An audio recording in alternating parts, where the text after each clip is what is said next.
The heavyweight of precious metals remains a subject of speculation. As gold goes through its highs and lows, it is now being viewed in a different way. Experts say it is not a safe haven. However, it does remain an asset class. So, has gold lost its luster? Well, Khadija Salih has this report.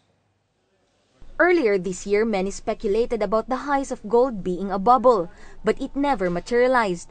Despite going under the 1550 mark on 2 single days, Gerard Schubert, head of precious metals at Emirates NBD, expects the yellow metal to remain advantageous.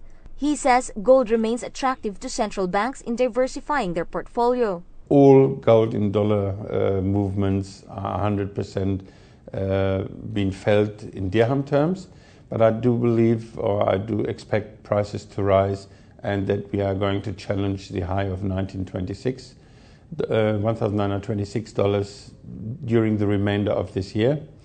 And there is Diwali coming in November, and the physical purchases have increased.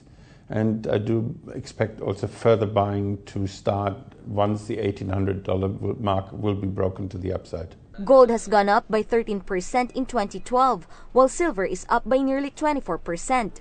As the supplier of 75% of the world's platinum and 25% of its palladium, the current situation in South Africa is also driving these two metals upward. These supply fears have led to a price rise. Platinum last week touched the 1,736 level of resistance, and it is coming off $60 since. As some profit taking, the market has still regained $260 out of the last few months' events. That's a good performance. And on these levels, the platinum mines actually are profitable.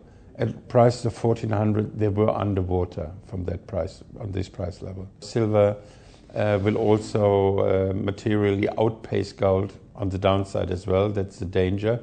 But with a positive outlook for gold, I do believe that silver will again outpace gold also in 2012. Schubert says the precious metals have performed well so far this year. At present, China is the biggest consumer and producer of gold, while the largest gold importer, India, saw less physical buying in 2012 compared to 2011. The depreciation of the rupee make gold again affordable. India is buying and Diwali is coming, but we still have probably lost 300 tons of offtake, physical offtake from India over the whole year of 2012, which we will not recoup.